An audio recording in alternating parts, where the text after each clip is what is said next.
Okay.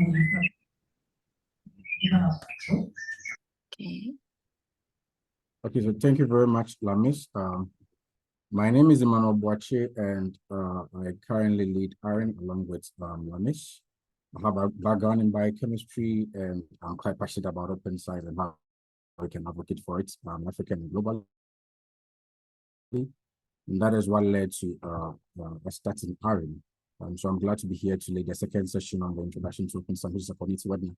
The idea for AREN is that we want to bring research together, give them the knowledge, tools, and resources that they can or they need to practice open research principles and act as advocates within their community. So today we are going to continue the earlier session that we did on 3rd April, which was led by Lamis. And for the benefit of those that were not here in the previous session, we're going to do a quick recap. So last week, we talked about what open science is. We said that the idea for open science is to make research, including the data and the resources and everything that comes from it, openly and freely accessible to anyone, including the public, including policymakers, including fellow researchers, and etc. And then we talked about the drivers, what actually pushed the scientific community towards open science. And we said that one of the major drivers was the reproducibility crisis, which really hit the field of psychology in 2010 when they tried to produce a research paper that came out, and there were a lot of issues. Then there were a lot of replication studies about previous findings in the field, and then they were not getting the same results. So it became a huge issue and a global issue. And this led to a lot of other fields also trying to do replication studies. And that was one of the major drivers towards the shift in open science. And then we also mentioned the existence of biases in research publication and reviews because of the fact that the majority of these were led by people from the global north, and that research from the researchers from the global north were likely published quickly or easily published as compared to research from researchers from the global south, which was quite sad. Then we talked about the fact that there are a lot of lack of collaboration in terms of researchers across even the same institution, where you have researchers within the institution because of issues around promotion and funding are not really sharing information among themselves and kind of competing against each other, whilst the scientific community should be collaborative in order to accelerate discovery and innovation. But that is something that doesn't really exist so much. So that's also something the open science community is trying to do. And then we looked at how we can address some of the key challenges in open science through the open science building. And we said that the open science building, as we talk about it, is made up of various structures. And then at the core, at the base, we have the core values and the principles. So the core values are the beliefs and moral ethics that kind of underpin the open science movements. Then we have the principles that are kind of what motivates people to adopt OS practices. Then we said that the building has pillars, and these pillars are the fundamental components or categories that kind of help or make up the open science framework or structure. Then we said that the roof is the community, that is you and I, who are trying to support or push the agenda of open science across the world and in our institutions and everywhere that we find ourselves. The recording, I've added a link to the recording here. We also sent an email earlier, so if you missed that, you can watch the recording and catch up, because Lamis has said a lot about what I talked about today. Today, what we are going to discuss today is the benefits of open science. Of course, there are benefits, that's why we are passionate about it. But then, just like any other movement, there are challenges, and we approach this from a survey from our local network leads. And then we also look at how we can overcome the challenges. And then finally, we talk about the open science landscape, what has been going on globally, and what has also happened in Africa. That's what we're going to do today. And I would encourage you to approach this session from a point where you do not take the information that is delivered as final, but you kind of assess and then review the information that is presented to see if they are really feasible or applicable within your research environment or context. That is the one of the major reasons why we organize these sessions. We want to get feedback from the community whether what we think is a benefit is actually not a benefit but a hindrance. So what we think is a challenge doesn't really exist. Or maybe there are new ways that we can overcome some of these challenges. We want to know these things during this session. So we want to encourage you to kind of digest what is given right now, and then when there's time for questions, you just give us the questions and the submissions. We'll be quite happy for that. So I'm going to dive right in. So like I said, open science is a movement globally that's trying to push for free and easily access to scientific information, right? And there are several benefits. And the first that we are going to talk about is the fact that we believe it improves research efficiency. One thing that exists is the existence of paywalls and subscription costs that researchers and institutions have to kind of navigate in order for the research to be shared, whether even for researchers within the same institution or students within the same institution across the world. You have to pay huge subscription fees. And researchers that do not have access to some of these things means that research is behind walls that they can't access. And what this happens is that research builds on research, right? Even novel research builds on existing research. So if you don't have access to research that is there or the knowledge that is there, there's a likelihood that your research would have various discrepancies in it, or you might end up duplicating something that has already been done, which would mean you've wasted your time and your resources and reducing your efficiency. The other side is that, like I said earlier, these costs are huge, extremely huge. And a typical case study is what happened between the University of California and Elsevier in 2019. So University of California had a subscription with Elsevier where they were paying about $11 million for the subscription, $11 million, which is a huge amount for an institution to pay. And in 2019, they were trying to navigate a new deal where they wanted their research to be freely accessible by everyone. So University of California was saying that if you pay your subscription fee, we want to ensure that the research we publish is not only accessible by people at our institution, but it's accessible by everyone across the world. And Elsevier did not agree, which is quite interesting, because when they publish the work and it's behind paywalls, then people outside the institution will have to pay to access it. And this is something that brings in money. So they were unwilling. And this is true because it's becoming a booming and profitable business.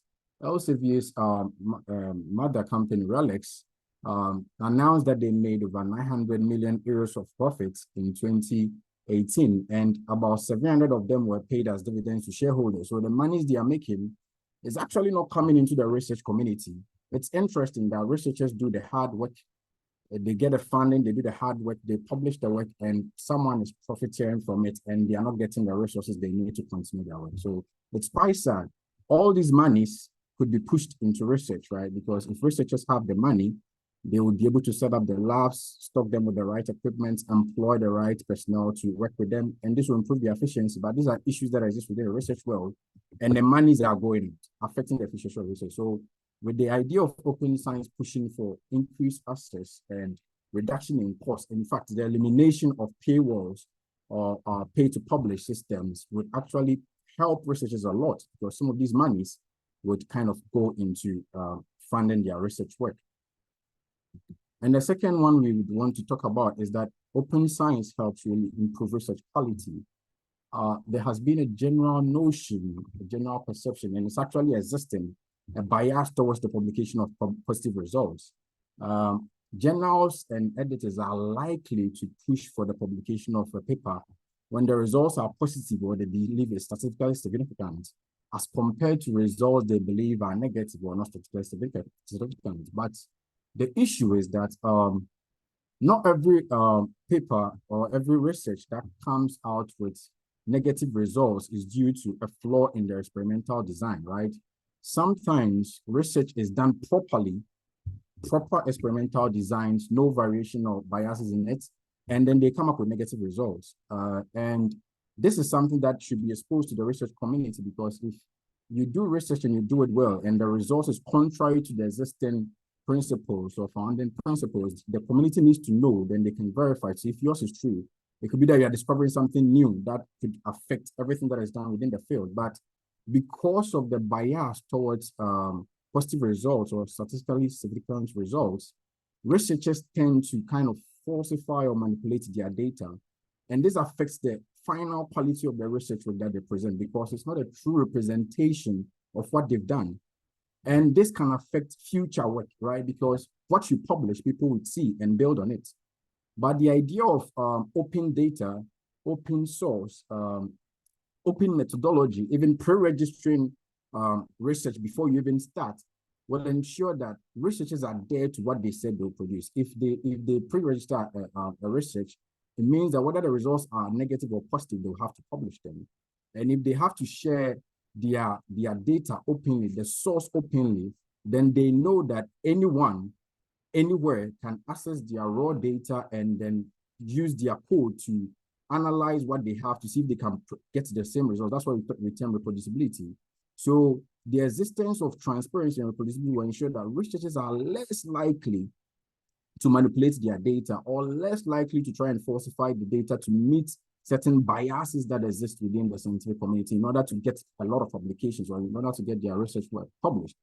And this will affect the overall quality of research work because we know that researchers are doing the right way because they are sharing their data. It's open. People have assessed this. They've proven that what they've shared is true. It means the work is quality. But if it doesn't exist, then it means there is no verification whether this is actually true or not. And others will build on it because everyone wants to grow, right? Everyone wants to progress. So open science, in essence, also is trying to improve the quality of the research that is being done. And this is quite important because science is supposed to eventually impact society. The third one is that open science helps accelerate discovery and innovation. Like I was saying earlier, it is important that research is shared because what we do is built on existing knowledge, something that others have done. If what they've done is not shared, then it's likely that when I'm doing something and what their results would probably fill a huge gap in my experimental design or a huge gap in my analysis, I will not have that information. At the end of the day, I would waste a lot of resources and time trying to do something that would eventually yield nothing. But if research is easily shared or quickly shared and easily accessible, that means I can easily work on something that has already been done. It could be that a researcher in Africa is doing an experiment or even finished with a research paper that would contribute immensely to a 10-year research that is already ongoing in the US, but because of publication biases or review biases, the research was not published or is being delayed. And if this research was disseminated quickly, maybe the researchers in the US could have found the results and added it to their work and come up with something that could impact the world. A classic example was during the COVID-19 pandemic, where the whole world was in crisis and we needed quick solutions in terms of vaccines and how we can find solutions to the pandemic. And if information was not quickly disseminated across the world, it would have been very, very difficult for us to come with solutions. So open science, the idea of sharing research, accelerated trends like using preprint servers and repositories, sharing quickly the elimination of biases in peer review and publication to ensure that every research, no matter where it's coming from, is quickly shared. And then others can look at what has been shared and apply it into useful tools and resources that can impact the world at large. Then the last one you're going to talk about is that open science fosters collaboration and global participation. Although we all exist within the science community, a lot of barriers exist. Like I said earlier, even at institutions, even in the same department, there are issues around promotions and who is doing the quality work or who has won the award and etc. So it's like there's a lot of competition there, but this is not an ethics of open science. Open science believe in collaboration, participation, shared values, common values, principles around common growth and what will benefit the whole community at large, not an individual. And the idea is to take away these barriers that exist, whether they are institutional, whether they are geographical, whether they are disciplinary. Open science is trying to take them away by providing principles or frameworks or platforms where people from across the world and from all disciplines can come together, discuss like we are doing today, or share resources or ideas, and then come up with solutions that can really impact the world. And this allows inclusivity. So this is one of the core or guiding principles and issues of open science and the benefits that we think we can achieve from open science. Just like any other movement or whenever you try to do something new, there'll definitely be barriers and challenges. And this is because the research community, the current research community, the current system, or the current research ecosystem has existed for a long time now. Although people date open science practices to several years ago, they became popular quite recently, especially when the reproducibility crisis hit and then everyone became aware of it and people were really pushing for it. So let's say it has really gained momentum within the past 10 or 20 years. But the research system has existed for longer than that, several hundreds of years. And These systems are systems that researchers are used to, institutions are used to, funders are used to, governments are used to. So if you want to bring in new ideas, new policies, new directives, there will be a lot of challenges, there will be a lot of barriers, and it takes a little bit of time for them to be addressed. So to do this, we tried to do a survey with our local network lead trainees, and we asked them a number of questions concerning what they think are the challenges or the barriers that they have faced or will possibly face in terms of adopting or practicing open science. And we had interesting results, right? Interesting results, which are also a true reflection of what may be, not only in Africa, but globally. So the first one that they selected, I mean, the one that had the highest percentage was lack of awareness and training. And this is true. If there is just something like pre-registration, or there's just something like preprints, or there's just something like reproducibility, which is an open science concept, and I'm not aware, then there's a likelihood that I'll not adopt the practices. If there is a platform where I can easily get access to research papers, or I can easily publish my paper openly without paying any article processing charges or fees, and I'm not aware, then I'll still be caught up in the web of excessive profiteering by publishers. But if I'm aware of these things, then it means that there's a likelihood I'll take advantage of this if I think they align with my research goals, or they will actually improve the efficiency of my research. So when people are not aware of what is going on, which is something common not only in Africa, but across the world, even in the global north, not a lot of researchers are aware of open science or what is going on within the community, because it's not part of their training, right? So the lack of awareness and training on how to kind of adopt open science, what is going on there, how they can get involved, is a huge factor as to whether people can adopt open science or not. If they don't know, they can't do it. If they know, then at least they know, then there's the likelihood that they will adopt it. If not now, then in the future, at least they are aware. But if they are not, then whatever is going on remains with the people that are really interested in. But the idea of open science is global participation, like we earlier said. So it is important that people are aware. The second one was insufficient local or regional open science communities or networks. And this is also quite important. And that's what AREN is trying to do, to kind of create a community where we can get everyone that is interested in open science together, share knowledge, share resources, share tools, build connections with people across the world. And when these things are lacking, it's difficult for researchers to kind of adopt and practice open science, because this training is being organized as a collaborative community effort. It would have been difficult for an individual to kind of prepare all these things and then present it to a community, and what will be their reach. So it is important for there to be regional or local open science communities that kind of support researchers that are interested in the practice, help them to know what is going on, provide the resources that they need, and also make it feel like they are not alone.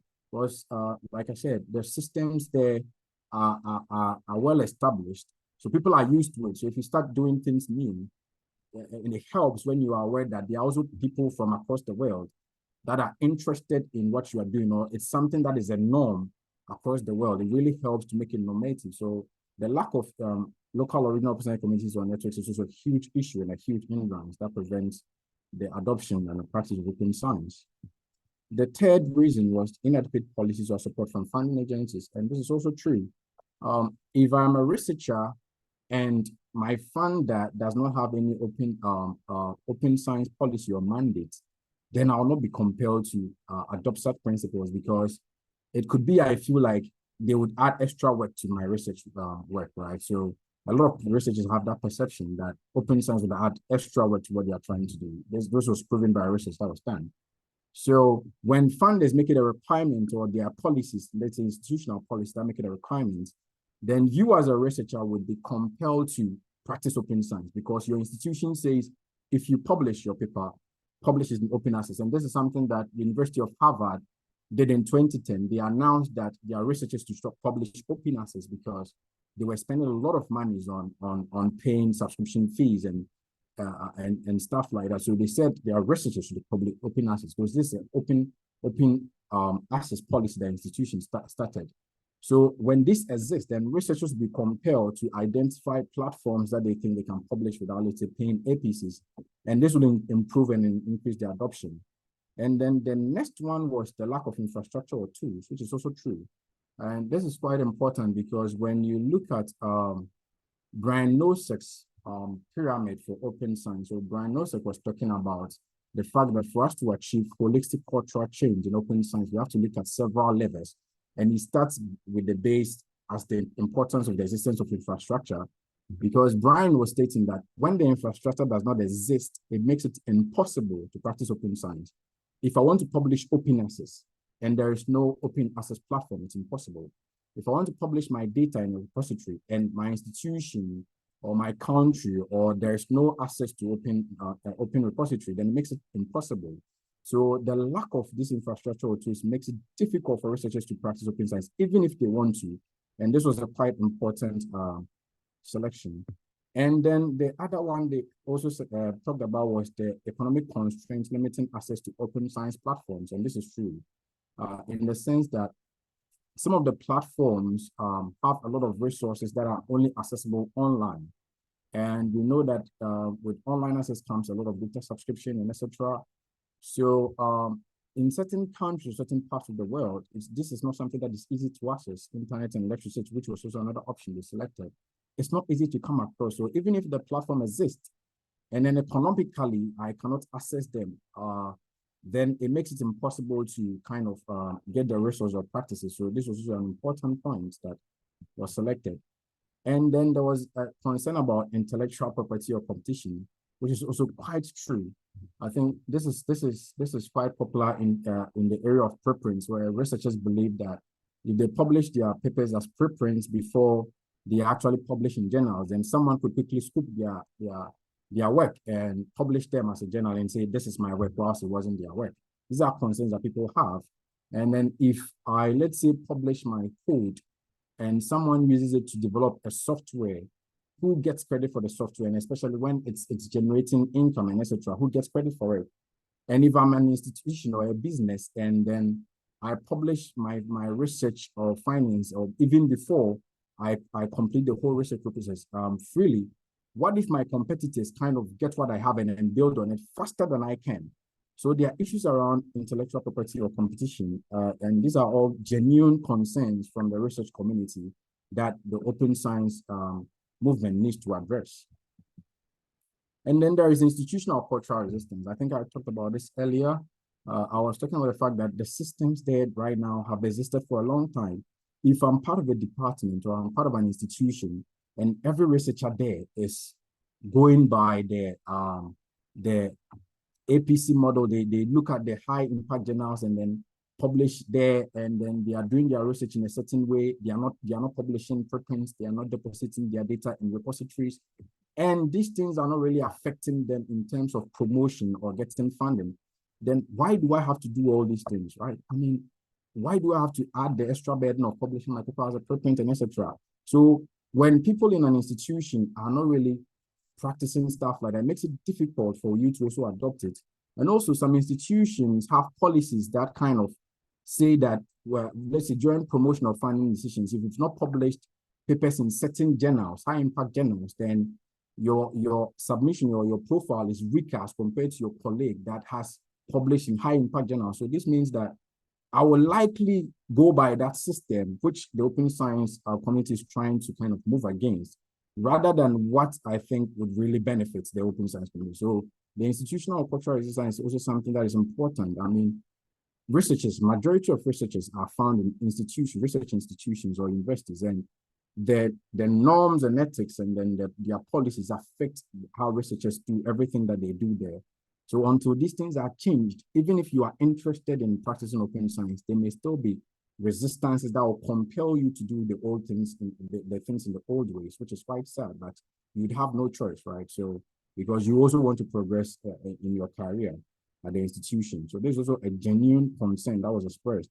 And then the access to internet or electricity, which is tied to the economic constraints, because when there is no internet or electricity, you can't access any kind of resource. Let's say if you didn't have internet access or you didn't have electricity, you wouldn't be able to even hop onto this webinar, right, and learn about these things. So this is also genuine concern. About 30.6% said that it's also something that they're concerned about, and it should be addressed because we want equitable access to information.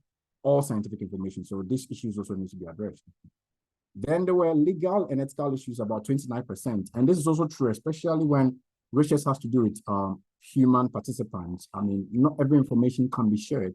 So if you have an open data policy, what are the issues concerning the legal and ethical guidelines? I mean, people need to know what they can and can't share. If you are saying open data, what they can and can't share, there should be general principles that kind of underline how some of these things are done. So that people do not go outside what they are supposed to do and then end up having a lot of issues. So this is also a genuine concern because some researchers are involved in clinical trials and translational research. So these deal with humans and they have to be careful how they share information of data and all these things. Some of them too may be due to funder policies or institutional policies concerning what they think should be shared outside or what they think shouldn't be shared outside. So if you are talking about open data, we need to talk about what can be shared and what can be shared because there are legal and ethical frameworks that exist and institutions and funders and etc. And you have to adhere to them because you are part of them, right? So this is also a genuine concern. And the last one was the language barriers, which is also true. This session is being done in English. And if people do not understand English, then maybe they would have difficulty appreciating the information being shared.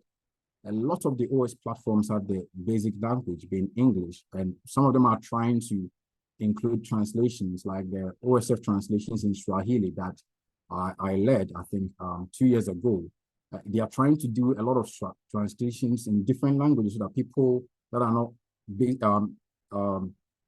default English speakers will be able to kind of access their platform. But this is not the case across the whole world.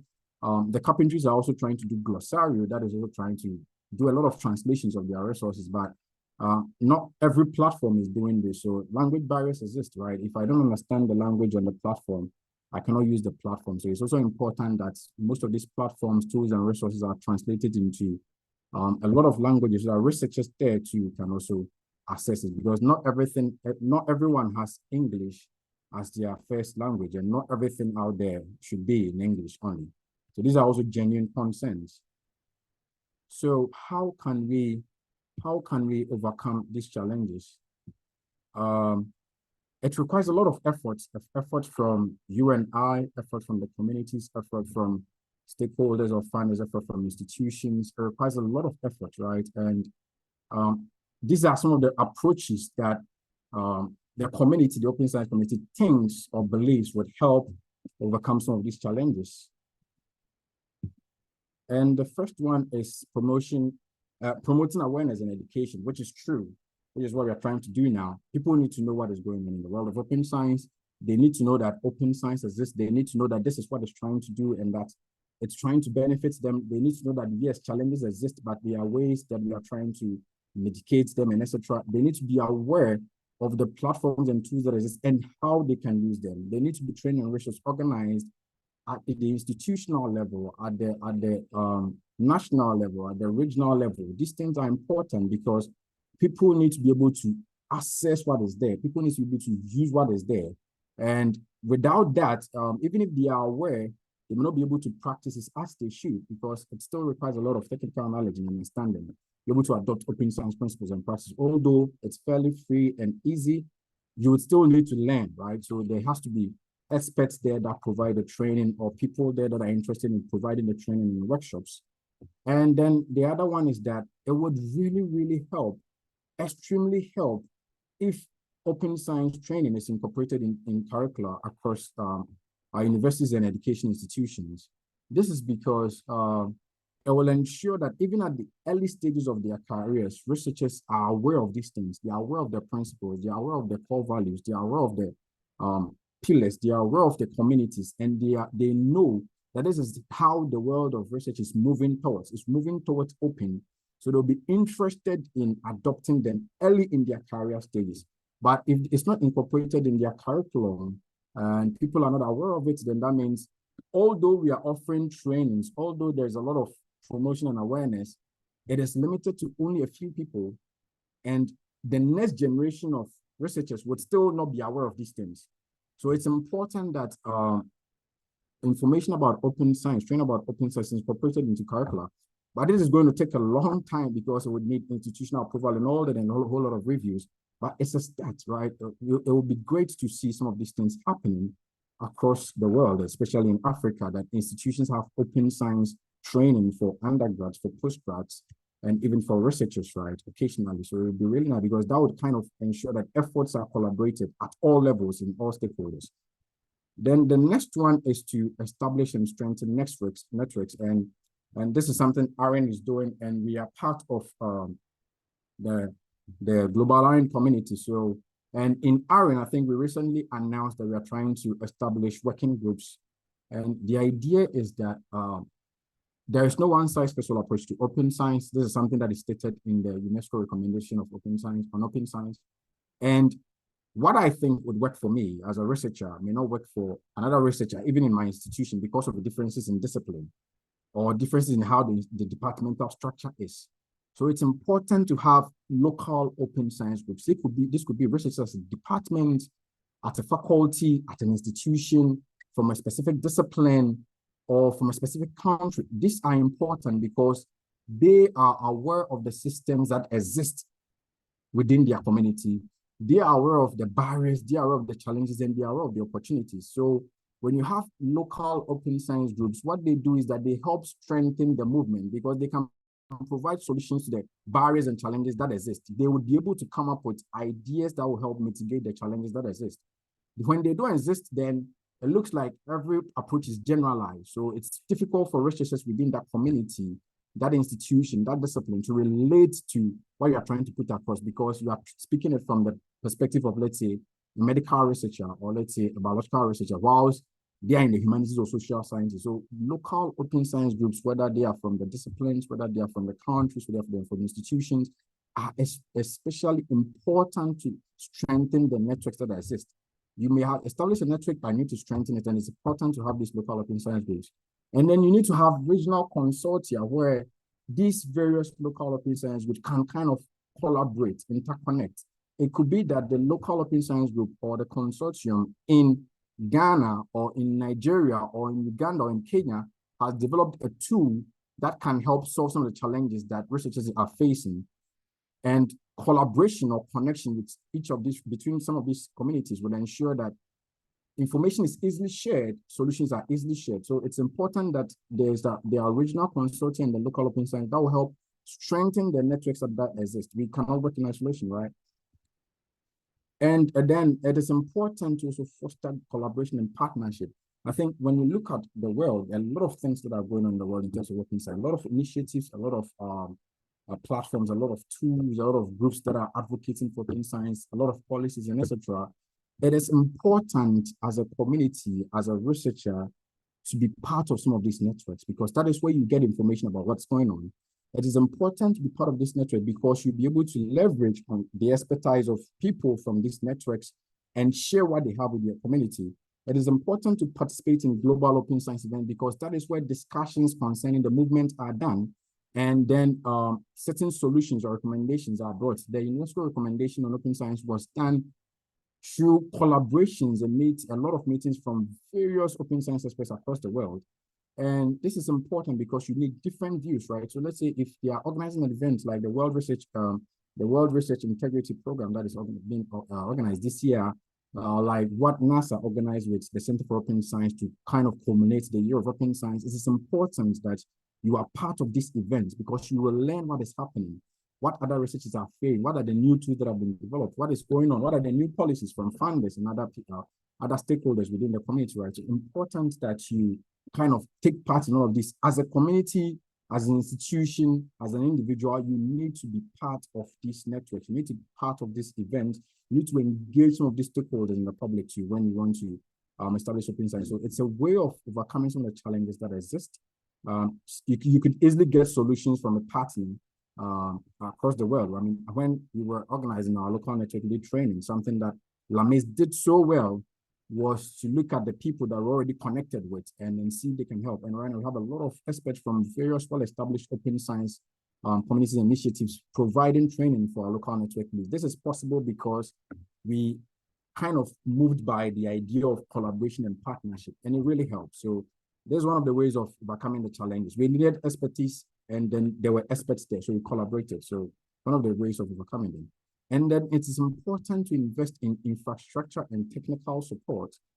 Like I was saying, Brian says that the base of achieving holistic cultural change in open science is the infrastructure. The infrastructure needs to be there. And for the infrastructure to be possible, it needs to be invested in. If an institution wants to build a repository, even if the construction of the repository framework would be done by experts within the community, you still need maintenance. You still need a lot of resources to ensure it is kept running. I mean, cloud service and all, and these are costly. So there is the need to apportion some amount of funds or money for open infrastructure, like repositories, like preprint servers, like publishing open access, or some of these things. It's important that investors or funders push money in some of these areas, because if there is no money there, a community like AREN, or a community like C4R can start, right? Can start brilliantly, have a lot of attention, a lot of response for the community. But when there is no money, eventually the resources that they have, the resources that they use, would eventually run out of their subscriptions, etc. So there is the need for money to support the communities that exist. The communities may be trying to develop projects, they may be trying to develop policies, they may be trying to develop tools, and all of this would require experts, require people that you need to pay, right? So it is important that institutions, that various stakeholders, such as government, such as funders, invest in open infrastructure, because they are quite important. And like I said earlier, we need to know the standard data practices. If I'm going to share data openly, there need to be standards that have been established, right? So that I know that I need to go and share it in this way. And this needs to be done also locally to, let's say, discipline specific, so that researchers know how exactly they need to share data within their discipline, within their community, right? It's important. General guidelines are good, but there are still a lot of questions and discrepancies within them. So it is important that you and I, as researchers within our various disciplines, will look at the, let's say, the open data guidelines, and then come up with, let's say, legal issues that exist in them, and then recommendations or frameworks for how researchers within your discipline can kind of share their data openly, and the practices that we think would be standard, so that every researcher across your discipline would know that this is how we go about it now. And when the data is also shared, it is easy for researchers within the discipline to understand the data, because they are all going by the same standard practices.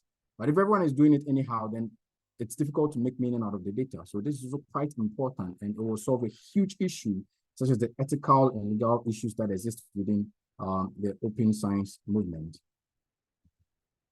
Another one is also to establish financial models and policies that are sustainable, right? I think this ties to the investing in open infrastructure that we are talking about.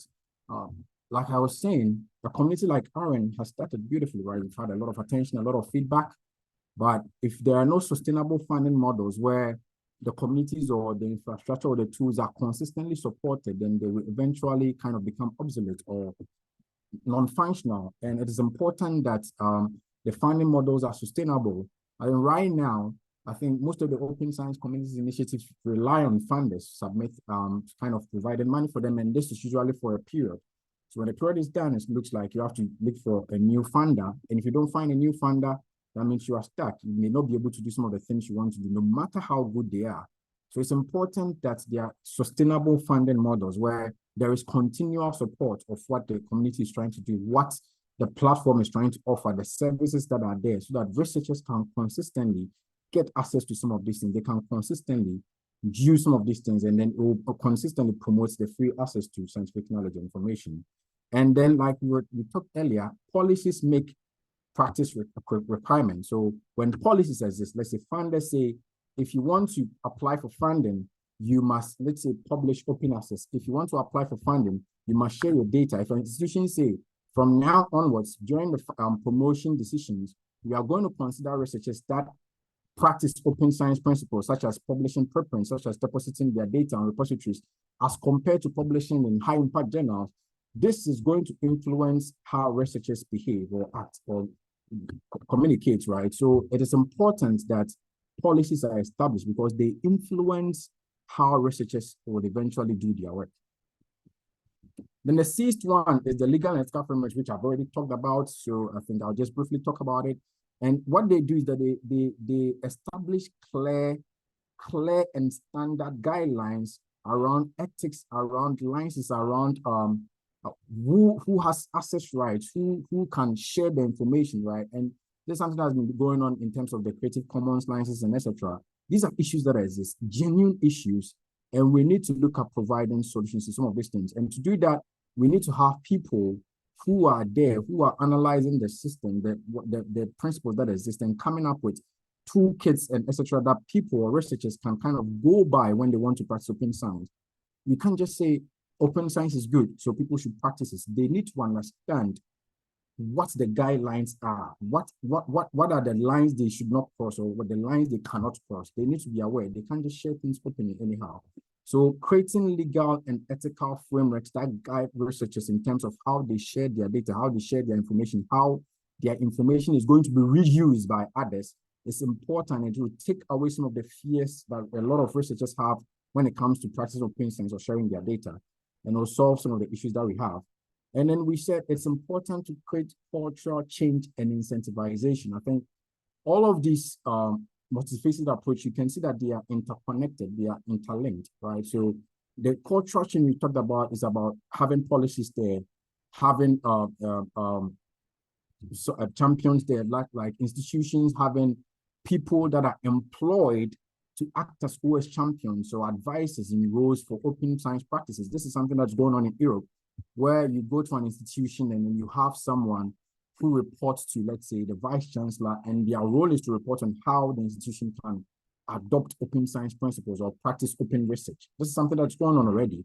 And this would help kind of promote and support open science on the institutional level. Because someone is incentivized for having knowledge or having expertise on open science. So people or researchers will be encouraged to learn, because this could be something that you could also add to your career, right? It's important. And advocating for open science requires time, a lot of effort, a lot of resources. And if people are not incentivized, they can easily become demotivated. This is something that can happen because money is important as overall to kind of support livelihood and etc. So if people are not incentivized, they can easily get demotivated, no matter how great what they are doing is.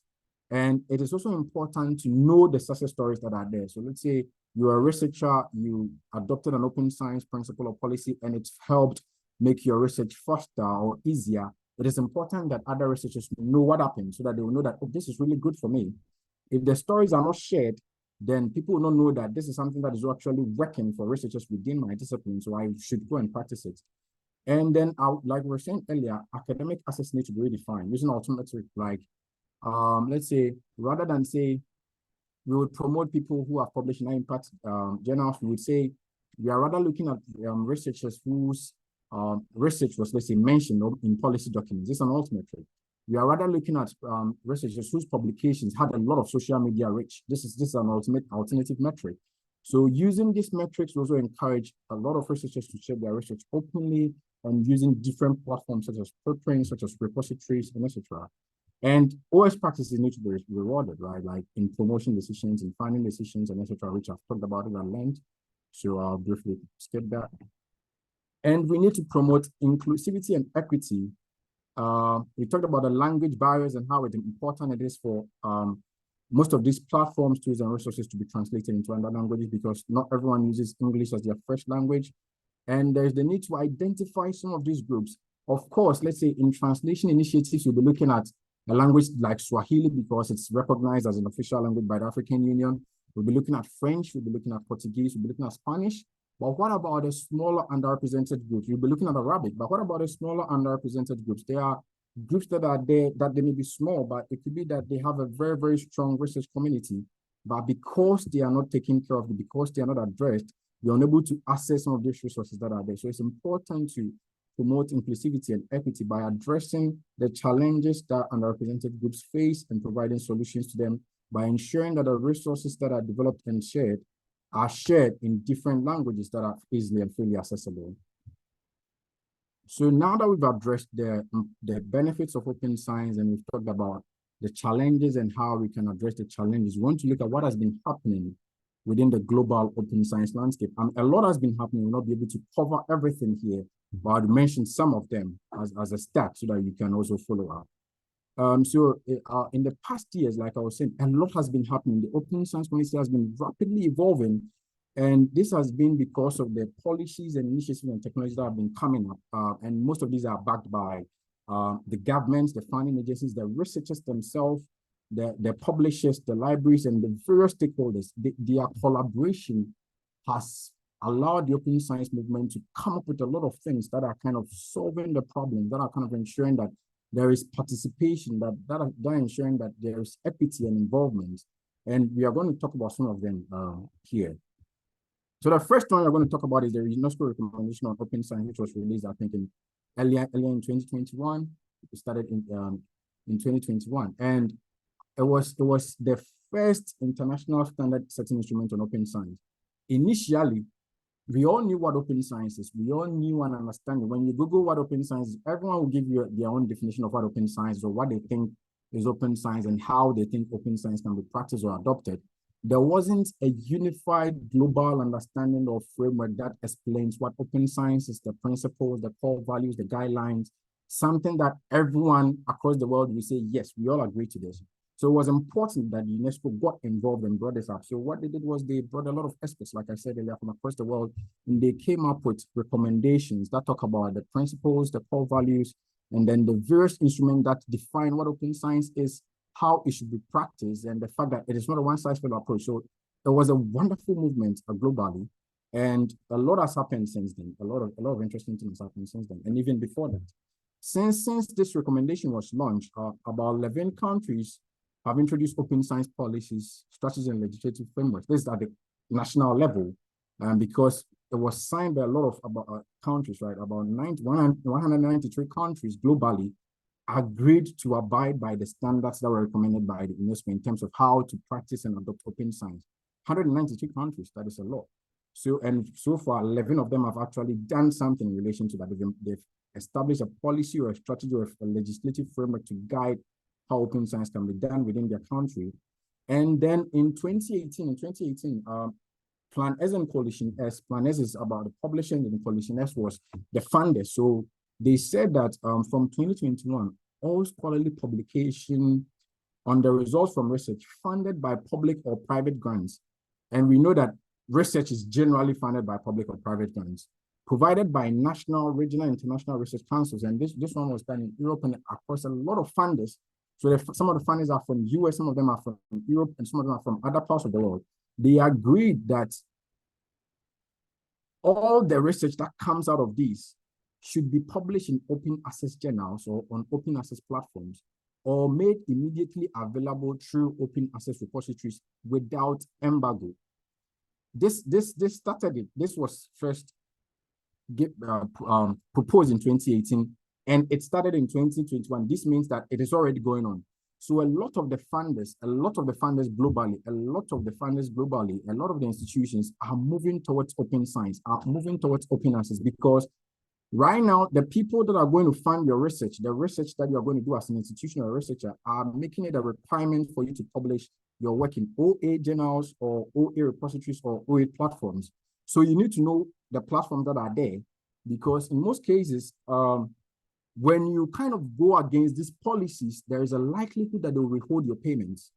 And these are things that are going on that researchers across the world, especially the global south, needs to know, because most of our funders are from Europe and the US, right? So we need to know the policies that they are coming up with, the mandates that they are coming up with, so that we will know that this is how we need to move, right? The world is moving towards open, so we also need to know and move towards open. If you don't know, then the likelihood that you think that I want to publish in this high impact journal, and then you publish, and at the end of the day is behind the paywall, and will affect your funding in the future. It could be that the funder may not intend to fund you again, or they would withhold payment that you're supposed to get. So it's important to know what is happening globally in the world of open science, right? Very, very important. And a new development, this one happened recently in March. The Bill and Melinda Gates Foundation that funds a lot of research globally, a lot of other initiatives, said they will no longer pay APCs on all research that they fund. They are not paying article processing charges. So if your research is funded by the Bill and Melinda Gates Foundation, and you want to publish it, and the journal is asking you to pay APC, Gates would say they will not want to fund your research, right? They are not interested in funding research or the payment of APCs, right? So it is important for you to know what preprints are, because Gates says share your work as a preprint. So if you don't know what preprints are, if you don't know the preprint platform that exists, whether within your community or across the world, that you can freely access and how to share your work, it will be difficult for you to kind of meet this requirement by the Bill and Melinda Gates Foundation. There could be repercussions. So it's important that we know what is happening globally, what is going on. Previously, what has happened, what is going on now. So it's important. And because of these various developments that are happening, in 2021, the European University Association shared that 54% of institutions in Europe, the whole of Europe, have an open science policy. This is quite interesting. This is more than half of institutions in Europe have an open science policy. I'm not sure that can be said of other parts of the world, but this is something that the European Commission or European Union is really pushing. They are pushing for an agenda. When you check the European Commission website, they state that open science is a core mandate that they are trying to promote. And they have funded a lot of projects, such as the Open Air, which is a multifaceted platform. I'll talk about it later. And then the European Open Science Lab, because they say they believe open science helps accelerate scientific research and discovery, right? So it is becoming a core part of some of these world-leading countries, world-leading organizations. They are establishing open science policies. They are establishing open access policies and all of these things. And it said that 37% are developing one. That means that in some years to come, we would have about 80 to 90% of institutions across Europe having an open science policy, because they know that the various stakeholders, such as the funders, the policymakers, are all pushing for it. So they also have to kind of adapt and meet this increasing demand. And another thing we want to talk about is how the Center for Open Science, TOP Factor, is providing alternative metrics to assess journals. Right now, a lot of the journals are selected based on high impact factor and H index or etc. And all these metrics are biased in a lot of ways. I think that we had a session on this during one of our local network training sessions, and they are biased because they are based on metrics that are not applicable across various disciplines. So they are very biased.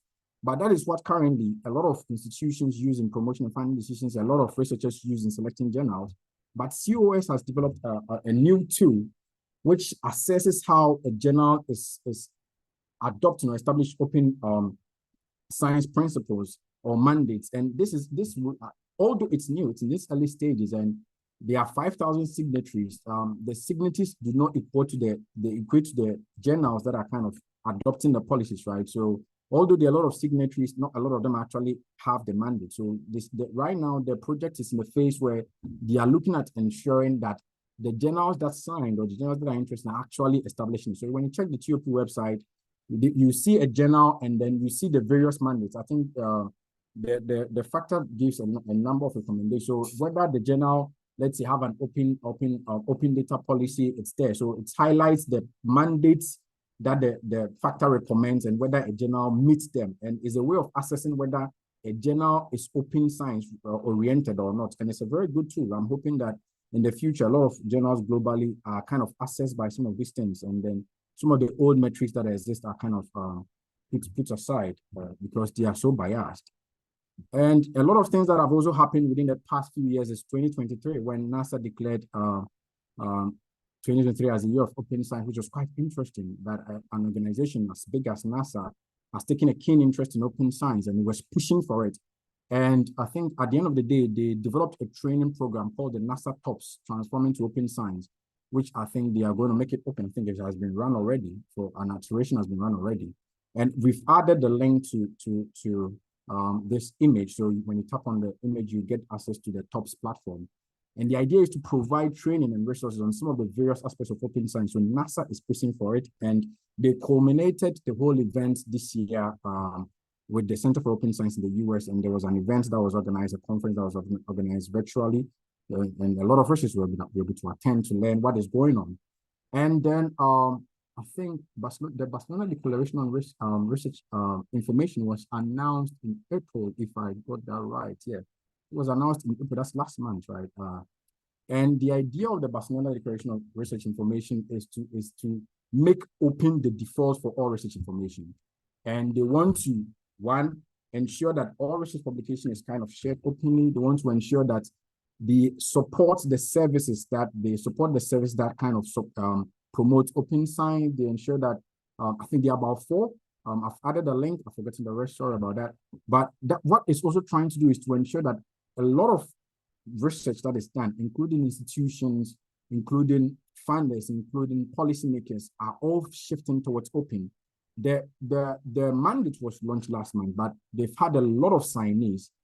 Marcus Minafu, who is the chair of the UK Reproducible Network, was part of the committee that launched this initiative and signed, and we are part of the Global AREN committee. That means we also agree to the Barcelona Declaration on Open Research Information.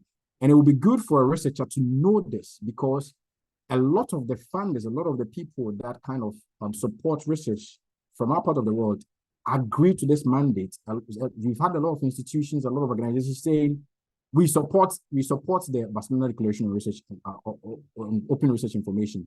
And if they support it, the declaration has mandates that you as a researcher, we need to know, so that when we are conducting research, we go by some of these mandates. If not, at the end of the day, there will be a lot of repercussions down the line. And then there is the Open Science Monitoring Initiative that was recently launched by France to kind of ensure that whatever is going on in open science is properly monitored. AREN is trying to push for open science in Africa. A lot of other initiatives are trying to push for open science in Africa and globally, but is it really being impactful? Who is monitoring it? How are we monitoring it, right? We need to know whether open science is really helping the scientific community or not. We say it has a lot of benefits, but is that really true? So the Open Science Monitoring Initiative, I think it arrived from the University Recommendation of Open Science meetings, and they proposed it. I think it's in early phases. It was launched, I think, this month. I think it was launched this month or last month, yeah. I'm sure about that.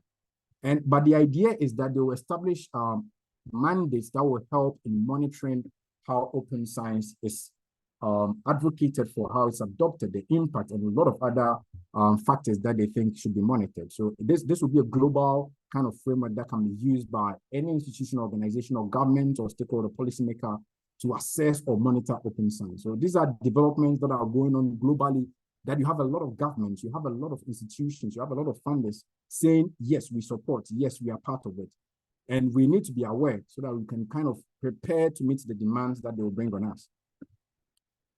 Then we would move on to communities. We've talked about a lot of what is going on there and how do you get access to all this information? I mean, it can be overwhelming. I saw in the chat someone was asking how I can get access to a lot of these platforms. One of the ways to do that is through communities. Lamis and I are part of the eLife Community Ambassador Program. The outgoing eLife Ambassador Program, I think we started in 2021. And how it has helped us is that it's helped connect us to a lot of the organizations and initiatives that are going on in open science. It helps us connect us to experts. It helped connect us to fellow researchers that are within our countries. I remember when I joined, there was another researcher from Ghana who was part of the eLife Community Ambassador Program, who was at my institution, right? So I knew someone, I connected with him, someone who was at my institution that was also interested in open science. So communities help bring that collaboration, that sense of belongingness, and it's quite important. They bring a lot of information. If you were not part of AREN, you wouldn't have got information about this webinar, but being part of AREN has helped you get information about this webinar. So they're important. So we're going to talk about some of them, not all of them though. So the first, the eLife Community Ambassador Program, which Lames and I are part of. They've been quite helpful. They provided training, they provided support to get AREN started. AREN initially started as an eLife ambassador project that I pitched, and then eventually there was support from the eLife community, Lames joining, and etc. If I were not part of the eLife ambassador program, even if I would have started an initiative, I would have really struggled at the beginning. But because I was part of a community that was well established and supported, I was able to do what I wanted to do as an open science advocate. So they are quite important. And when AREN was established, we strategically started it as a reproducible network because of the structure and the framework that ARENs were employing by establishing local networks and institutions and having a policy and framework that kind of ensures that approaches are from the grassroots level. And ARENs are a global network. Right now, we have almost 20 across the world. We have some in North America, South America, several across Europe, and in Australia. So being part of this community will ensure that you get knowledge share, you get expertise. We attend international meetings. When we're developing our training program, we had meetings with experts from the University of Bristol, which is part of the UK AREN, where it's hosted, and we had discussions about our training model, some of the things we were trying to do. They gave us advice. We are not experts, but we had expert advice from some of these communities. So they are quite important that you join some of these communities and then take advantage of them. Another is reproducibility, which is a general club that is trying to kind of create local open science general clubs that discuss about the papers and etc. Then the COS Ambassador Network, which I'm also part of. The first initiative in open science that I led was because I was a COS Ambassador, the translation initiative for the open science framework. If I were not part of the COS Ambassador community, that opportunity wouldn't have come to me. But I was able to contribute to advancing open science globally by leading a translation initiative that benefits a lot of researchers in Africa. And it's an opportunity that you get when you're part of a community. But if you're not there, you'll not get a chance to that. And we have C4All and then International Network of Open Science and Scholarship Communities, which have, I think they have 2 communities in Africa now. There, I think we'll talk about them down the line. So as a researcher, it's quite important that you identify open science communities and join them, because that is where you get the information, that is where you get the connections, that's where you get the support when you want to do a project or anything. And they really help. Then we are going to talk about the resources and toolkits, the various platforms that have also been developed. And it's not all of them, they have so much. We're going to talk about some of them. The first 3 initiatives that promotes reproducible research, because AREN is a reproducible network, so they promote reproducible, replicate, reproduce, reuse. That's R4E, was started by eLife community ambassadors. I think they were earlier than our batch, and they are part of our trainers for this initiative, and they have splendid resources that you can rely on when you want to let's say develop a training on reproducible research for your community. The resources are there, they are openly free. And the same thing with FORT and the Turing Way. They have a lot of resources on how you can make your research reproducible. You can make your research open, freely available resources. And these are all platforms that you can go and get access to this information for free. And they are quite interesting platforms. And R4E and FORT also have communities. So when you check their website, they have a Slack channel that you can join and interact with the people that are there. And this is very, very good. Then the next ones we're going to talk about are ASAP Bio, Preview, and Citing. These 3 kind of deal with preprints. ASAP Bio is a platform for publishing preprints. And then Preview kind of helps in reviewing preprints. So it's an open review platform. And then Citing helps kind of aggregate reviewed preprints together. So let's say I publish a preprint, it's reviewed, then Citing gives access to all the review preprints. So these 3 are kind of contributing to a specific pillar within open science, which is preprint. So they are also a group. And then we have the Open Science Framework, then the Open Educational Resources Commons. These are platforms that allow you to have a lot of resources available at your disposal. So when you go to the OER Commons, there are a lot of resources on reproducibility, there are a lot of resources on preprints, a lot of resources on register reports. It's a platform where anyone, even AREN, could create an account on OER Commons and then share our training materials there. So when you go there and you search open science, you have a lot of initiatives that have joined, even including R4E, that are sharing their resources there for free. So there's a platform that you can go there. And it's the same thing for OSF. OSF has that feature. And aside that, OSF allows you to also publish preprints. It allows you to pre-register your research. It allows you to openly share your data. So it's a platform that provides solutions to a lot of areas of open science, a lot of the fundamental or core principles of open science. And the same thing is for Open Air, but Open Air is an European initiative. So I think it's more dedicated to researchers in Europe, but it's similar to OSF, and it provides a lot of resources and tools for the research process. So what they do is that they look at the beginning of the research, the end of the research, from the ideation to the publication. They have developed various tools that you can use to make your research open at all the stages. So when you are conducting your research, when you're recording the data, when you're analyzing the data, when you are publishing your data, even the funder, they have tools there that you can use to ensure that every stage of your research process is open. So these are interesting platforms that you can go to. And then we have core Confederation of Open Access Repositories, DOAG, that is the Director of Open Access Journals, and RE3data.org, Registry of Research Data Repository. You also have other ones like RAW. These are all kind of advocating for open access repositories or open access journals. And together, they are also kind of ensuring that research is easily open and accessible, which is quite important. And then finally, we have DORA and Quora, which are trying to push for a change in how research is assessed. So DORA was first established, and it's like a mandate that you can sign. So you can go to the DORA website and sign and say you agree to the recommendations that DORA has established. They have developed a lot of resources and toolkits that you can get access to. And what Quora is trying to do is that it's trying to build on what Dora is doing. Quora is trying to ensure that it is not just a mandate, but institutions actually adopt the recommendations on redefining how researchers are assessed, right? It is sad that an early career researcher has to publish a lot of publications in high impact journals before they can be promoted. I mean, these are not fair. So they are trying to redefine how researchers are assessed, and these two initiatives are trying to really push for that. So we'll be moving to the African open science landscape. We've looked at it from globally. You are going to zone into Africa. And a lot has been happening. We have a lot of open science champions in Africa. You may not know them, but they're really there. And they are really pushing for an open African research ecosystem. And what they've done is that it has led to a lot of initiatives that have made research open, made transparent, has ensured collaboration from researchers across different parts of the continent. And these are a lot of interesting initiatives. Although challenges exist and everyone is trying to do or approach things uniquely, there are various ways and dynamic opportunities for collaboration across the continent between and among some of these communities. So we'll take a deep dive into them. But before that, we want to talk about the fact that the AAU STISA 2024 talks about the fact that its acceleration of scientific discovery is important. So that's something that AAU has in their Agenda 2060. And it is important that if you want to achieve a highly effective scientific community or scientific community with accelerated discovery and innovation, we adopt open science policy. So STISA 2024 talks about it, an element of open science where its acceptance states that freely sharing and dissemination of information is important to accelerate discovery.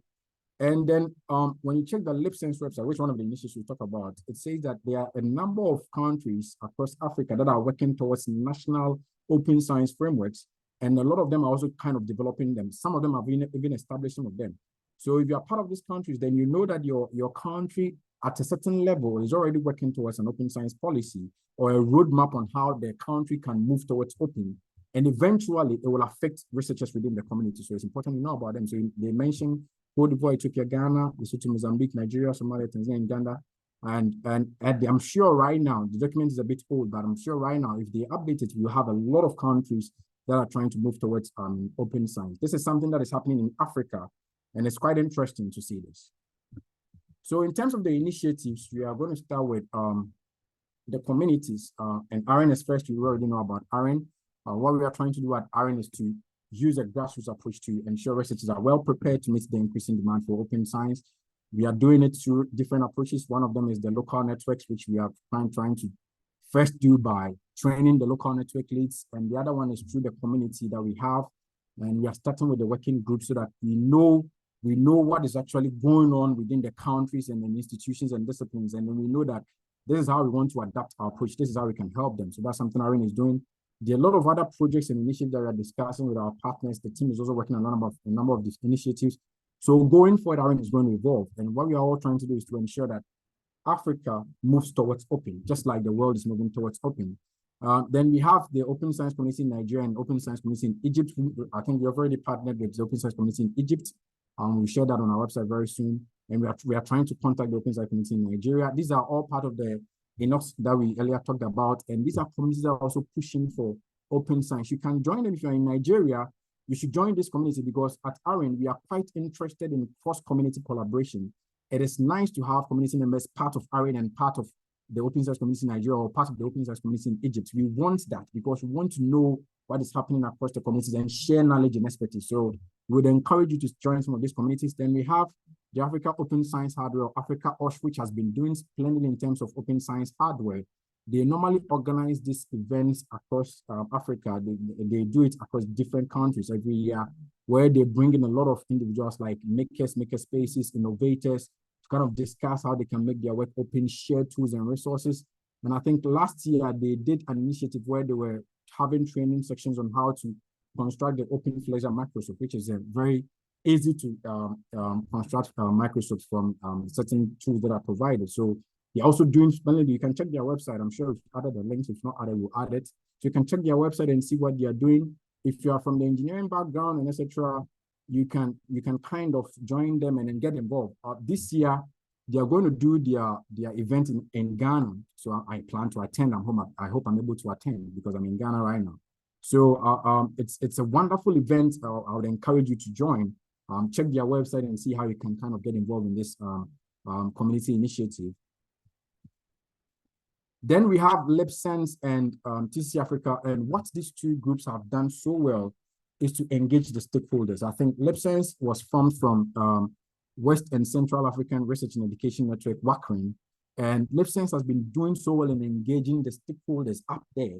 So they have a lot of policy documents that are developed. So when you check the LipSense website, they have policy documents for the at the institutional level, at the national level, at the regional. So they have a lot of outputs because they were engaging the stakeholders and discussing how they can shift towards open. And they usually organize, I think, periodic conferences. I think the recent one was organized in Nigeria this year. Yeah, it was organized in Nigeria this year. And these are events that you have to join. If you can, you have to join, because that is where you will learn what is going on within the research community, what has been developed, and what has been done. Because LipSense and TCC Africa have a lot of partnerships with organizations in Europe and across the world that are making accessibility to some of the platforms easy. I think TCC Africa has been organizing this regional engagement dialogues, and last year they partnered with PLOS to kind of organize events around open access publishing. So that was quite interesting. And they also have a partnership with Dimensions, and I think a group of other institutions or organizations that make accessibility to research data quite easy. I think you can check their website. So they are all contributing to open science in a unique and special way. So it is important that you know about them, you know what they have contributed, what they are doing, and how you can contribute or get involved. Or even if you can't contribute or get involved, how you can benefit from what they are doing, right? So these are all wonderful initiatives that are going on in Africa. They've been in the system for a while, and it's good that we know about them. Then we can also talk about Africa Archive, which is a preprint server, a preprint platform, or an open access platform where you can share your research data, you can publish your preprints, your manuscripts, and etc. And the same with Open Research Africa. And then we have Open Access Africa too. These are all pushing for free sharing of data from Africa, research and scientific data from Africa. And it's good you check this platform, see what options they have for you and how you can take advantage of them. And then finally, we have the African Open Science Platform, the Africa PID Alliance. African Open Science Platform is trying to solve the infrastructural problem in terms of the technology for open science. Like we said, the infrastructure needs to be there for open science to be possible, right? So if they are not there, it's impossible for research to pass. So AOSOP, which was established from South Africa, I think it's based in South Africa, but it's a continental project, is trying to ensure that we have a hardware system, a federated hardware system that we can collaborate all open science activities and resources and products and everything that will support and strengthen what the communities are trying to do in terms of open science. And then the Africa PID Alliance is trying to use persistent identifiers to ensure that all outputs from Africa are visible. If you publish your research and it's not visible because it doesn't have an identity that can easily be accessed by anyone from across the world, it means discovery is limited, right? So the Africa PID Alliance, which is done in collaboration with, I think, DataSite and TCC Africa and AAU and a number of initiatives across Africa, is trying to ensure that all research from Africa is free and easily accessible and discoverable. That is, we have persistent identifiers, and this could include not only research publications, but cultural artifacts, a lot of information that are marginalized and are not really published, but to bring all of them to the world, to let them know that these things exist. So there's also an interesting initiative that is currently ongoing. It was launched, I think it was launched late last year, yeah, or early this year. So there are a lot of things that are happening within the African open science landscape. And these are things that we hope that you'll be able to get involved in. So for now, I'm going to stop sharing my screen and we're going to share a short poll for the community here. So the poll is just to find out whether you knew about some of the OS initiatives that we talked about. So you can choose the questions. Lamis, Yes. Yeah, should I share or? Yes, please. Could you launch the poll? Yeah, sure. So I'm launching it now. I hope everyone can see it. And so the question is, how familiar are you with African Open Science initiatives aside AREN?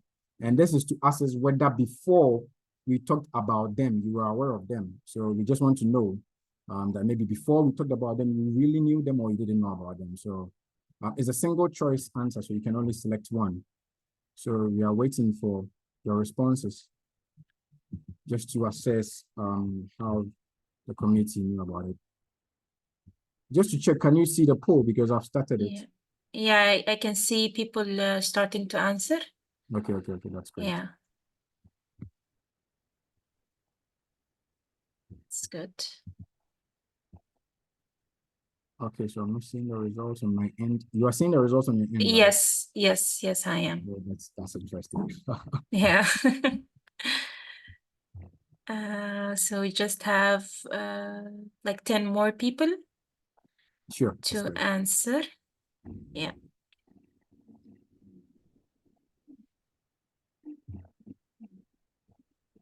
Okay.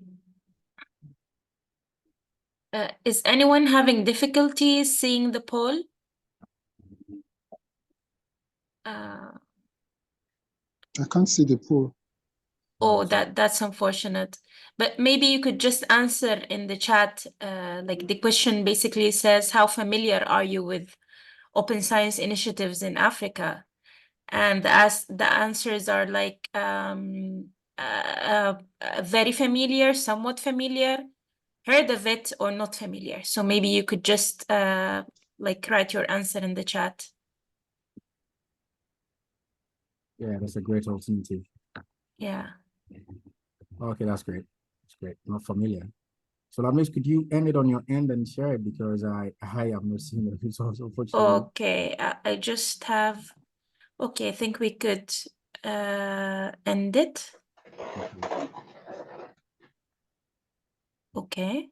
Do you guys see the results? So Yes, we about, can. yeah, so about 50% or 48%. So they're heard of it.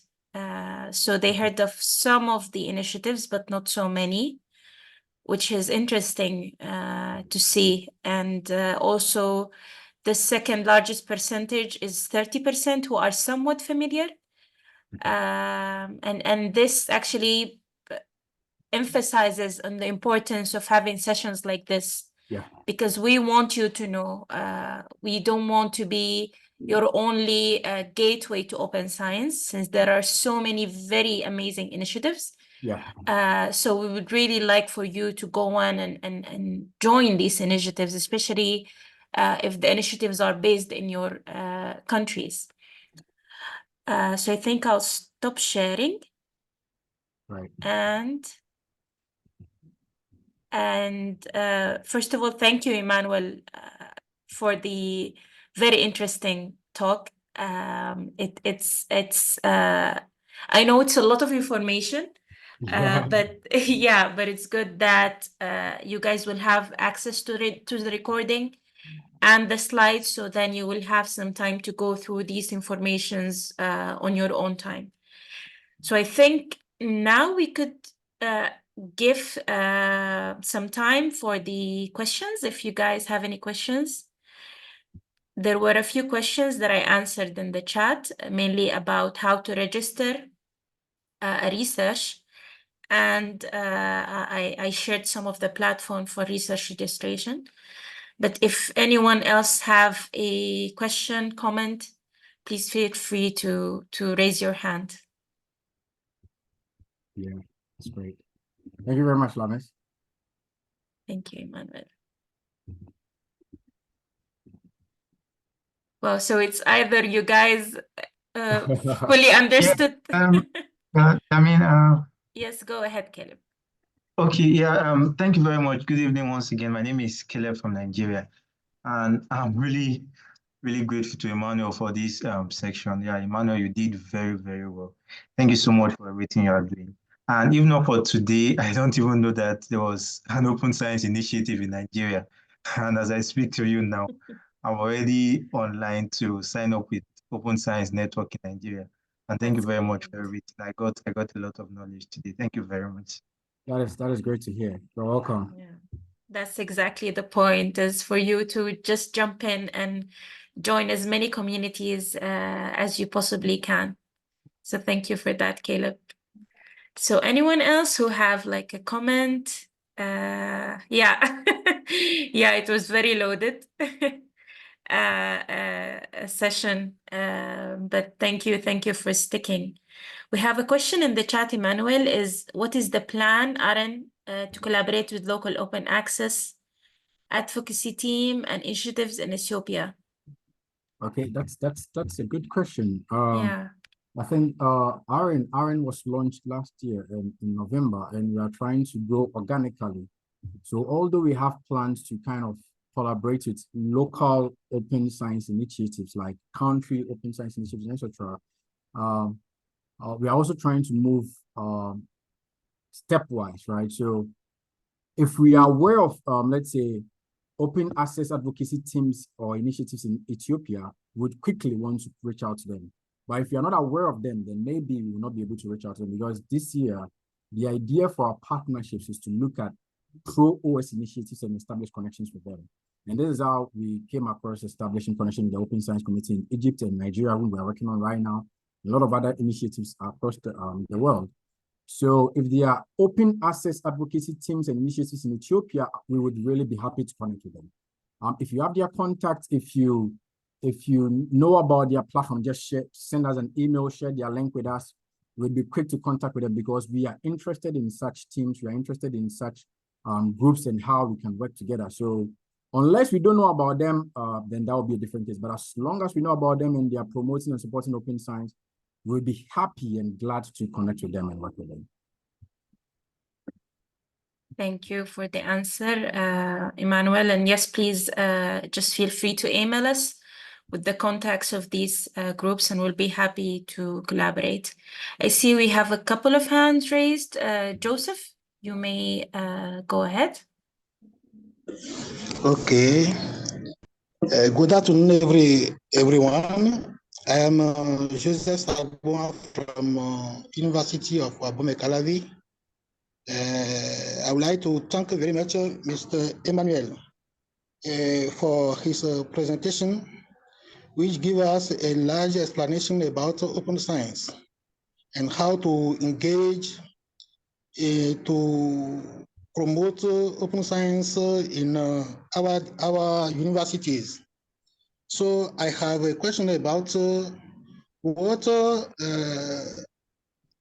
African Universities Association is doing to promote open science, because we know that LibScience is doing so much thing.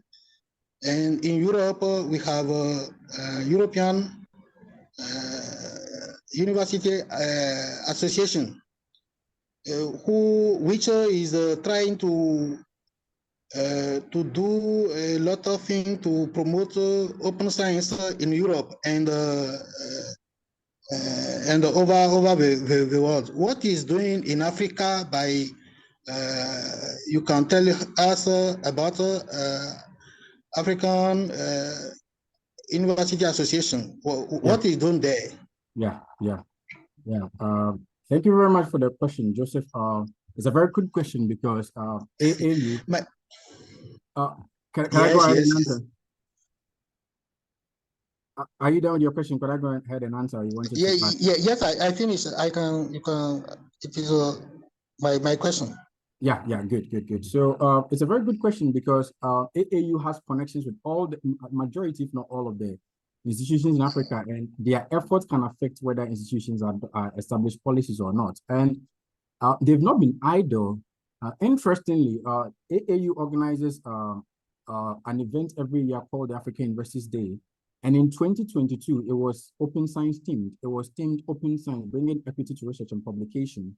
And I was privileged to be part of the team that planned, and I even presented at the weekly event. So they brought representatives from organizations in Africa, such as TCC Africa, and they brought representatives from organizations across the world, such as UNESCO, such as PLOS, such as SPOS, and other representatives from across the world to talk about how open science is important, how it is moving, some of the challenges like we're talking about today.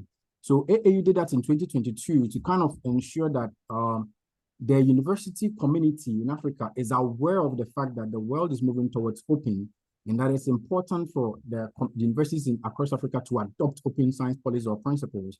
And prior to that too, there were other initiatives that the AAU were doing, such as organizing training sections for how to establish institutional repositories using DSpace. I think this was done in 2018. So AAU has been concerned about open science for a while, and this culminated in the 2022 event. But yeah, there are a lot of gaps to fill. There are a lot that could be done. And it is also important to know that LibSense, which is part of WACRIN, which was formed from WACRIN, is, let's say, it's part of AAU because WACRIN is part of the regional education networks that research education networks that AAU have established. So if LibSense came out of WACRIN and WACRIN came out of the RENs that AAU kind of established, it means AAU one way or the other has contributed to advancing open science. So yeah, they are not idle, but like you were stating, there are a lot of efforts that need to be done, a lot of gaps that need to be filled. So yeah, maybe there'll be more conversations had in the future and more developments in the future that involve AAU and then the general university community across Africa. So thank you very much for the question. Okay, thank you. Thank you. Thank you, Joseph. Anilda, always lovely to see you. Please go ahead. Hi, thank you so much for the great presentation and for sharing this jam-packed session of information. I would like to know, and I'll paste in the chat just a link for other people who might be interested. Oh, it's not that one. Sorry, that's the wrong one. No worries. That's another project that I'm working on, but this is the one that I wanted to share is RSSE Africa. So I'm working with a few people on a community that is adjacent to AREN, called the Research, Software and Systems Engineers of Africa. And that community is specifically focusing on supporting people and bringing people together who, as part of their day job, develop software or write scripts in research environments or support data or computational infrastructure. And I don't know if we've got anyone like that in the community in this meeting today. But what I want to know, Lemise, is whether you might be interested to partner with us. We want to run a 6-month series specifically speaking about open science and research software and research infrastructure. We've got a little bit of a program. We've identified a program, and we'd love to hear from you if you'd like to partner with us on that. Yeah, I think that this is would definitely be something we would like to partner on. This is exactly the communities that we're trying to join hands with, sort of to make open science like more specialized to specific communities. So I think, it's a definite yes, but I'll let also Emmanuel comment on that. No, I think that means we always agree on a lot of these things. It's a definitely yes for me too, because we are trying to achieve in Africa, right? So it'd be good to have another conversation about it extensively. Yeah. Excellent. Thank you so much. And what I'll do is I'll reach out to you via email. And yeah, I'd love to hear from you if you have other suggestions about other collaborators, Africa Archive, and perhaps a few others who you've also collaborated with in the past, who might just help to share the news more broadly. So that would be, I think that's a very niche community who we've been talking to for 10 years in Africa. Wow. But we haven't used the right words to get the information out to the wide community of people who we know in bioinformatics and astronomy, public health. There's so many people who are on a daily basis writing scripts and developing software that is used in a research environment. And there's so many wonderful resources out there, and we'd love to share those with our communities in Africa so that they can also you know, benefit from what has been developed in this space Yeah. and contribute. Yeah, and this is the idea. What we always say at AREN, we don't want to reinvent the wheel. It's so amazing that there are communities like this who have already have everything set up and they just want you to join. Yeah. So yeah, I think this fits perfectly with our mission and vision. So we'll definitely be in touch, Anilda. Yeah. It's Yeah. always a pleasure to have you. Yeah. Right, thank you so much. I'll reach out to you via email then. Thank you. Thank you. I noticed that our time, initially allocated time is up. So I think for everyone who is in a hurry to hop off, please feel free to do that. But if not, we'd love to have you stay and listen to the Q&As and interact with us. So we have Pauline also has her hand raised. Please go ahead. Hello, everyone. Hello. It's afternoon here in Zambia. So I have two things to comment on. The first one is to do with the project that was just launched in Zambia called Oscar 2.0 project, which is towards open science communities in development in sub-Saharan Africa region. I didn't see this one on the communities that were being discussed today. So I don't know if you are aware about this movement or this community, or you are not aware about it. So we had, they launched their first meeting in March, and we had a training on open science for librarians just last week from the 6th to the 10th of May, as a way of the community contributing towards open science awareness. So I don't know if you are aware about this community. Then the second one is to do with the research. I currently undertook a small survey on Zambian public universities with regards to open science. And I was looking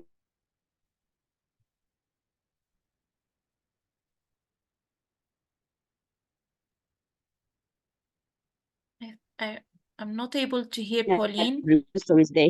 Can you hear me? You just went out for a bit. Could you just repeat the last question? Yeah. Yes. So the second question is regards to research. So I conducted a small survey on 9 public universities to ascertain their knowledge, their skill and practices, and also what type of repositories they have that can help them embrace open science. And what came out was that most of them actually, 8 of the 9 did not have policies in place. So it was difficult for them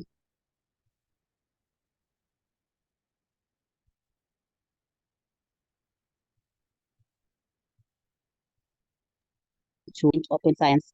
And so this with others maybe to carry out the survey at a larger scale, let's say maybe all the universities in Zambia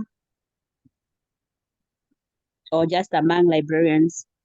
Is there any support that can be given? Thank you. Yeah. Thank you very much, Pauline. With your first question, unfortunately, I am not aware. I don't know if Lamis is aware of the community that you were talking about.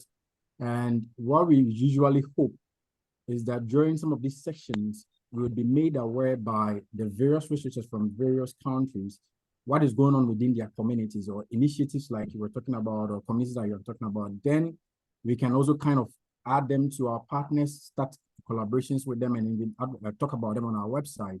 So it's good that you've mentioned them. I'm actually not aware of them. So it would be great if you could send us an email about them, maybe if they have a website or a contact there. I think you said you're part. So we can start discussions and know how we can work together. Because like Lame said, we don't really want to reinvent the wheel. We want to know the communities that exist that are promoting and supporting open science and how we can work together. Of course, some of them have been in existence for a while, so the people know them. If you've been in the open science community for a while, you know them. But the newer ones, we may not be aware of them. So it's good that you join us today and we've talked about them. So please send us an email. You can message us on Slack and let us know more about them and how we can work together with them. On the second part, in terms of supporting research efforts, what we can is to use our network to share the service. There's something we can. We can share the service across our network so that you can get more researchers. Maybe there could be people that are not aware but will be interested in contributing to it. What we could also share with our community to see if we can get collaborators, people that will be interested in joining you in conducting the research and maybe doing the analysis and final publication. What we may not be able to do now, it's maybe support financially. That is something that we are still not able to do because of the funding that we had and the various priorities that we are trying to use the limited funding we have to meet. But we have a large network of experts. Some of them are in Africa, some of them are in Europe, some of them are across the world. So if you need help in terms of that, in terms of expertise, in terms of collaborators and etc., we are quite happy to assist you in that area. So just let us know via email. You can just send us an email. You can just message us on Slack anytime, and we'll be glad to support you because this is why we established AREN, to support community efforts, individuals and then group efforts that are trying to promote open science, whether at their institution, whether in their country, or whether across the continent or globally. We are just happy to support. So just let us know how we can, and then we'll be ready to support. Lamis, I don't know if you have further additions to this. Yeah, I actually wanted also to mention that we are launching the working groups, which actually we're going to start with librarians. Yeah. Which is very interesting that you said that this group is targeting librarians because we think that they are the gatekeepers. If we could get to as many librarians as possible, we think that they could be very important and good ambassadors for open science. So I think we could also, I don't know if you've already signed up to our community, but we would love if you could sign up to the community, and then we could ask you to join this community of librarians. And I think Emmanuel could talk more about these communities that we're trying to establish for everyone to get a clear picture. Yeah, and I think if I'm right, Pauline already signed up for our community. She's part of our community. If I'm right, I think Pauline is also part of our Liberian working group. I think because I interact with the community data a lot, so some of them I remember them. And I think Pauline was one of the people that the early stages, showed so much interest in AREN. So it's quite good to have you here. So Pauline, like Lamis was saying, it would be good to sync with what you're doing with what we're also trying to do in terms of the working group and all that, and see how we can work together. That is quite interesting. The working group idea, like we were saying earlier, is not to kind of just present what we think is good to the community. No, we don't want to do that at AREN. We want to let the community tell us what they think would help them, and then we can discuss how best to go about it.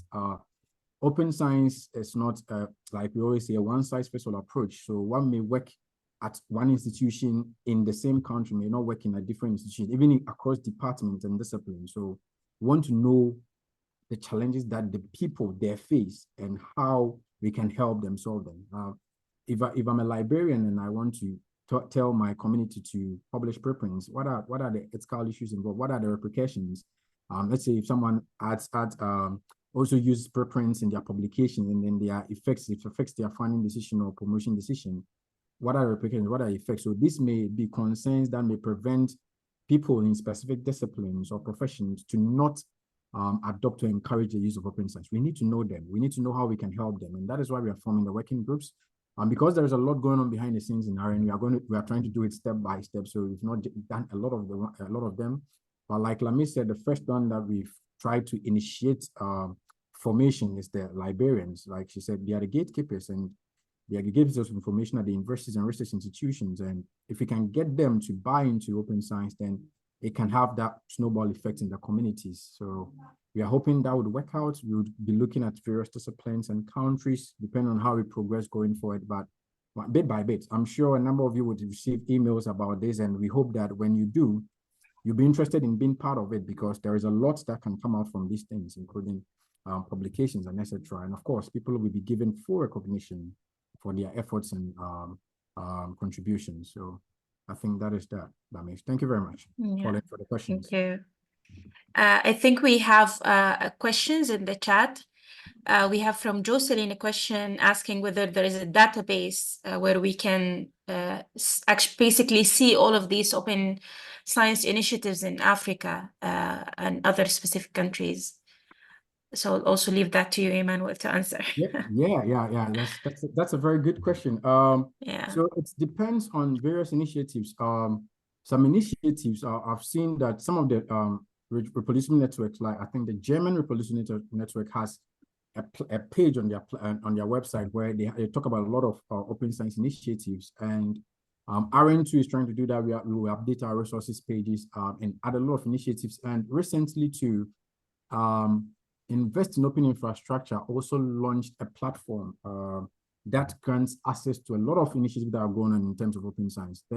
They are not really dedicated platforms where you go and then they talk about all the open science initiatives and projects that are going on. Maybe that's something that someone here could do. It'll be very, very good, right? I go there and I learn everything. It will be very, very good. It's not something that is there, but some of the communities or some of the initiatives are trying to do. So like I said, AREN, when you go to our website, you see that there is a section called resources, and there we talk about some of the open science initiatives in Africa, and then some of them that are producing reproducible research, and some of the other communities are also doing that. But as far as I know, I don't know everything though. As far as I know, they are not really dedicated platforms that just talk about the open science initiatives, not really. So it takes a number of efforts to kind of learn about them and attend training initiatives like this and etc. to know that these are the things that exist. You learn about them, you learn about the various platforms. It's a bit of work, but it's quite useful work, and it helps you along the line. So maybe, like I said, that's something that we could think about and do. It's something we want to do at AREN, at our resources section. In fact, we've been thinking about it, that we want to update our resources section so that we have as many initiatives across open science as possible. But it's a lot of work, right? And you see that we can get it done. So we would love if any of you is interested to help us out. We'll be happy. Yeah. I mean, it's a lot of work. So unfortunately, that doesn't really exist as far as I know. But I'm sure eventually it will come up. Like you are thinking about it, so I'm sure you are interested in something like that. So you can maybe think around that line. Yes. We also have another question from Patrick asking about open science access advocacy initiatives in Ghana. In Ghana, in Ghana, I am not so sure of open science advocacy groups here. I think one thing that has been happening across Africa is that the growth of open science has not been the same across the various countries, right? You have some of these things established maybe in Nigeria or Uganda or Kenya, but unfortunately, that's not the same. Unfortunately, not that I'm aware of, but what I do know is that the current Africa OSH coordinators are based in Ghana. I know one of them personally. So they are open science champions in Ghana who are leading initiatives across Africa, but the initiatives they are leading are mostly continent-wide, right? So not like something specific for Ghanaians or only Ghanaians. As far as I know, I'm not aware of. If you know some, I'll be happy that you share. So we start collaborating with them. Yeah, I think Anelda shared a really interesting link. Great. Yeah, which I think talks about identifying open science skills for library staff and researchers. Wow. So I think, thank you very much, Anelda. This looks very useful and interesting. And I think we covered all questions in the chat. So a lot of people are asking how could they access our Slack. So please, if you are not already signed in to our community, please go to our website and sign in to the community, and then we will automatically add you to our community Slack channel, where we usually have a lot of discussions and share many opportunities that we come across about open science. So please do that. So would you like to say anything, Emmanuel?